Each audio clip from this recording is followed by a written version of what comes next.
Hello everyone, this is Melanie from Melanie B's Creative Studio and Supplies, and today we are going to play with blending and the flow method or the flow technique on a paint by number. But first I want to mention a couple of things to you. I'm going to leave a link in the description for my link in bio type of website where I have all of the links for you to connect with me through my social media. It's melanieb.info, but the direct link for you to go there is in the description below. In addition, there is another new button that you may notice under all of my videos.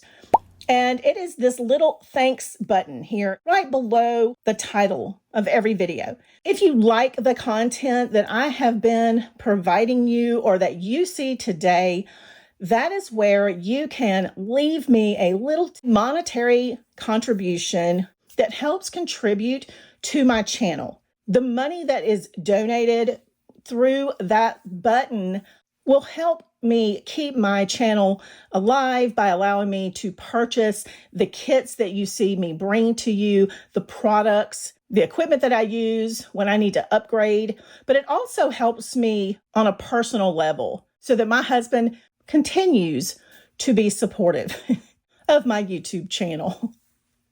Any contribution is so highly appreciated. All right, so enough of that.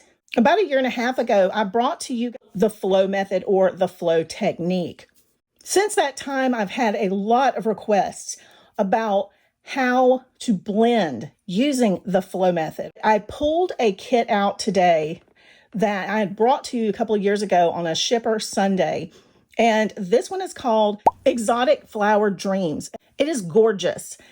The reason I selected this particular kit was because there were some really large openings and some opportunities for blending. And this is the perfect kit to try with this blending method. So let's talk about the tools that I have in front of me before I get started with this. All of the links for these items will be in the description below. So let's start over here. First, I always use the swatch guide that I made while I was testing out the paints. This is my digital swatch guide that I sell at my shop, but I always keep this handy because it helps me to see what colors I'm working with, if they've dried at a glance. The other thing I have handy is also the reference guide. Shipper does provide a reference guide with all of their kits, which is super handy. Now, if the kit had not had a reference guide, this becomes even more valuable. Two of the most important ingredients in this method are what I have in these bottles right here. One of these has Flow Aid, and it's just Flow Aid straight up. Now, Flow Aid is a Liquitex brand. You can use a Flow Improver. Flow Improver is what most companies will call the same thing that Liquitex calls Flow Aid. Diluted Flow Aid is a mixture with 1 drop of Flow Aid per every 20 drops of water. And so it has been filled up with that mixture. And I sell these glass bottles at my website as well because it's very easy to dispense what you need with these. The number one brush that I use all the time for every single painting that I've done with my flow technique is the Melanie B's 2/0 spotter brush, which is this one right here. Has a perfect fine point for dipping, and when I show you this method, you'll see why. I did go ahead and pull out the 3/0, which is a little smaller, and then the 20/0, which is very tiny. In addition, since the time where I've done the flow technique originally, in that first video, I had used some watercolor brushes that I had on hand. Well, I've designed my own to go with my Create in Watercolor paint by number kits. And so I have those, and I wanted to try these to see how they worked with the flow technique because mine are a lot more detailed in the point, which is perfect for the flow technique. It's easy to go around edges, but they'll also, because they're watercolor brushes with a different type of bristle, they're designed to hold water, or in this case, a very fluid paint, and allow us to fill in these larger areas. So I thought I would test these. Of course, I have paints. And then down here, because the flow technique is a very wet paint situation. I thought if I've ever needed this, which is an armrest designed by Shipper, this would be the time, because it keeps your hand above the painting and it keeps your hand out of your wet paint. I've never really needed this kind of thing with other paintings because of the way I work. But with the flow technique, the paint stays wet so much longer and you puddle it up. And so I thought, okay, I'm going to maybe attempt to try this with this particular video. I purchased this on Amazon. I will put that link in the description below. And it'll also be in my Amazon store in a list from all of the items from today's video that might have come from Amazon. I always have Viva paper towels. They're the softest. They're most like cloth. Then I also have some stirring sticks. These are available at my website as well. This is for when I add the Flow Aid or the diluted Flow Aid to the paint pot, I can stir from the bottom and get that mixed up really well. Stainless steel stirring sticks are perfect because once you do that, you can wipe off the excess paint, drop it into your water cup, and leave them there. They don't rust or anything. Speaking of water cups, I have two of these flower pot collapsible water cups over here. One I use for really dirty water and one I use for more clean water. And then I also have in the bottom my lid off of my 3-in-1 brush cleaning system where I have dropped it in there for a rubber scrubber. In the other cup, I have the separate add-on brush cleaning rubber scrubber as well. I keep one in each cup. So I have this to the side, and I also have my 3-in-1 brush cleaning system to use as I go to make sure my brushes stay in the most perfect condition while I work. Whew! Lots of information. Okay, we hadn't even started yet. I printed a large version of the photo reference. You guys, this painting is so freaking bright. This is printed on draft mode from my printer. What I want to do first, before I start blending, and this is whether you're going to blend with flow technique or any paint by number at all, I like to determine what areas need to be blended. So on this beautiful reference, I'm going to use a friction pen, which is an erasable pen, in case I want to go back and erase some of this. I want to kind of outline where this petal is so that when I am painting this, because this is the petal I want to focus on, by outlining the portion that I'm going to blend, I'm separating it from the other petals around it. The reason I want to do that is I don't want to accidentally blend into these other portions like I'm outlining right now. I want to make sure that the petal I'm focusing on is the only thing that I'm blending within itself. Otherwise, you lose depth and dimension and everything kind of runs together and starts to look very messy when you blend. And so that is just kind of a little technique that I use when I'm blending anything. Now, I'm not going to blend all of that for this video. So let's prepare our paint pots. I'm going to go ahead and just do the ones that we're going to need for this blending method on this particular petal. If the paints are very thick, I'll add diluted Flow Aid. If they are not super thick, I will add regular Flow Aid. I'm going to stir it well and add it to the top and back and forth to make sure that I can dip from the top of the paint pot as well as into the paint pot itself. I've prepared a total of 6 colors that will be used in this particular area on this petal. I'm going to set my paint pots on that paper towel. I'm getting my detail brush pulled across my 3-in-1 brush cleaning system part 2 to get it in shape. And then I'm going to start dipping into my paint in the flow method. I am not going to teach you how to do the flow technique in this video. I will refer you back to the original video for the method itself. In this video, we're just going to learn how to blend. So if you are not sure how to do the flow technique, then I will make sure that you have a link up here in the right-hand corner that you can click and go see that video first. I learned quite a few tips and tricks along the way while I was figuring out the proper way to blend using the flow technique. So I'm going to share those with you while I'm demonstrating this method. When you're blending, you're always focusing on the two colors next to each other.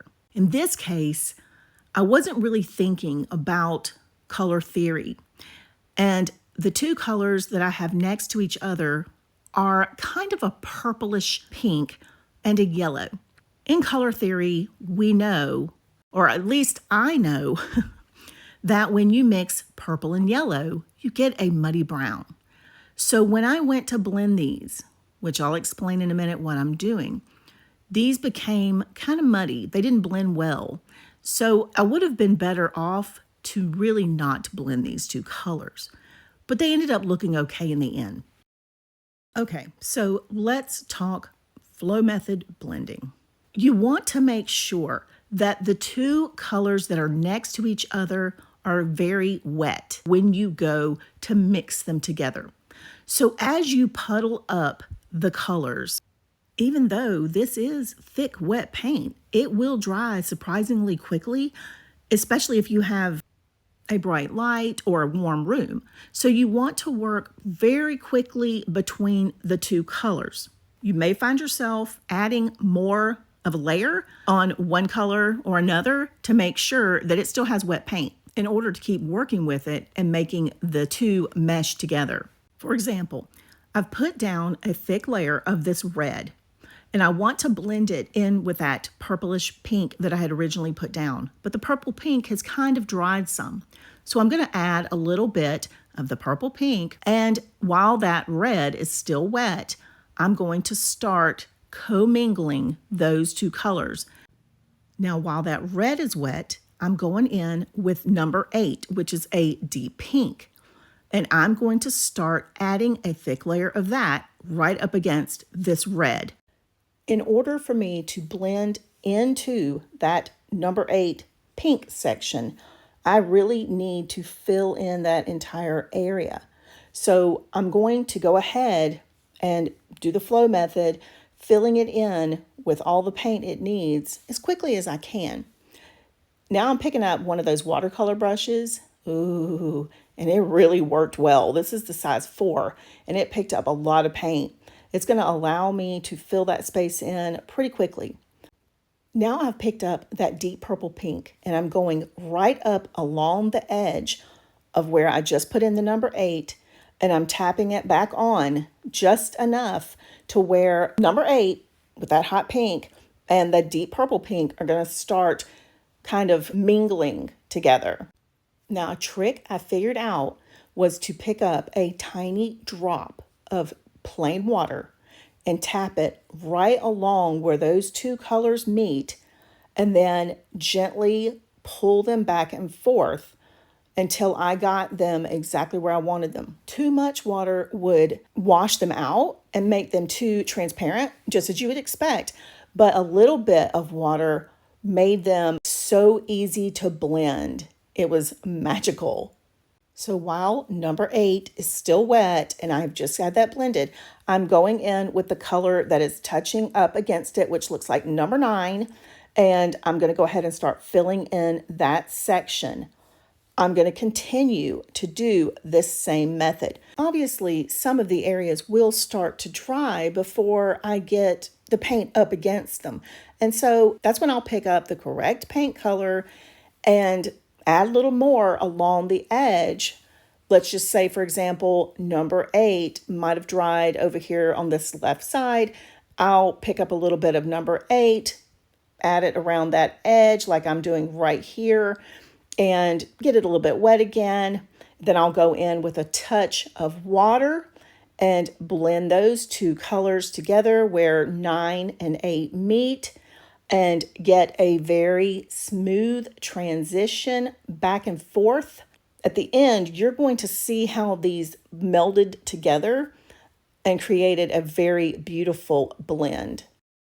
So here I'm going to try out my custom watercolor paintbrush that's the size 6 that I had mentioned in the beginning. And you can see how much paint it holds.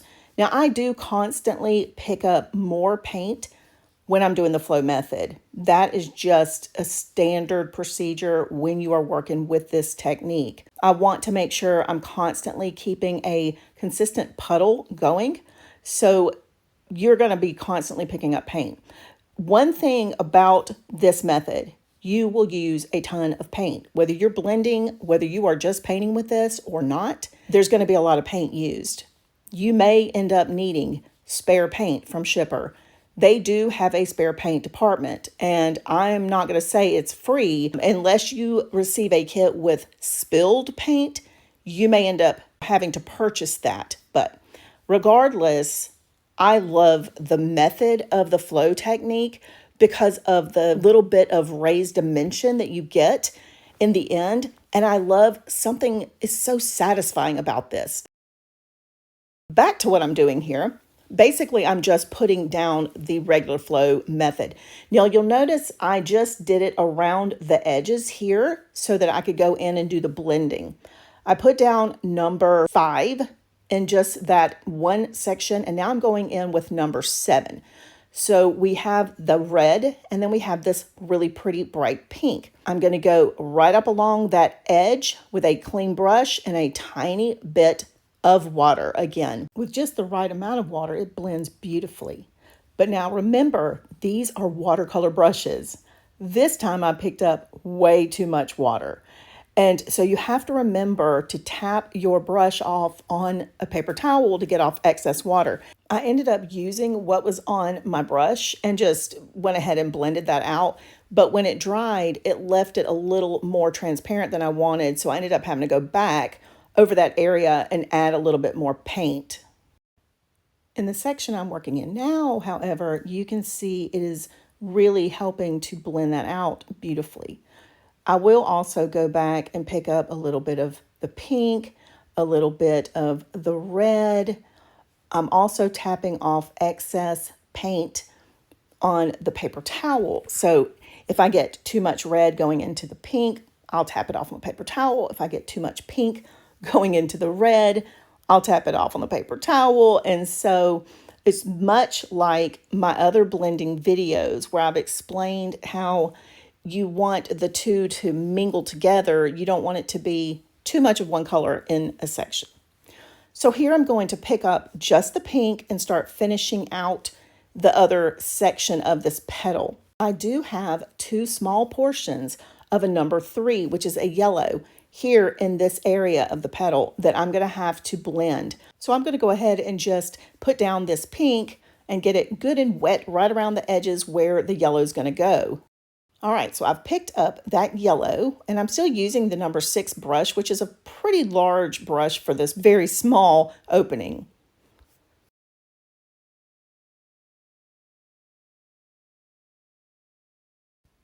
Now I'll go back in with my detailed 2/0 brush with the surrounding pink on it, and right up along the edge of the yellow, I'm going to start laying it down.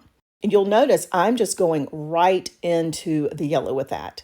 Now I'm going to pick up that tiny bit of water and I'm going to start pulling the yellow into the pink. Now this was my personal preference here. I felt like this yellow was too in your face. So I wanted to make it a little more orange, but with a tiny bit of yellow in the center. So I blended this out so much that it really didn't look as yellow anymore. It was more of an orange. So you can just watch kind of how I worked that and made it almost disappear with that yellow, but it still had a beautiful blend to it. I love the way that looked, and you can see it there. Here's where I noticed that when I added too much water, I had lost a lot of opacity. So I went back and started adding a little bit more of that red and then added some more pink and blended that out so that I could get more opaque color right in there. And then I just worked with blending that. So now I want to go back to the right side of this piece where number 7 is, and that is that really pretty bright pink. And I think from here, you know what I'm going to be doing. I believe I'm just going to add some pretty music and let you watch, and I will just add tips if necessary.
Now that the piece is dried, I wanted to compare it to the painting before blending.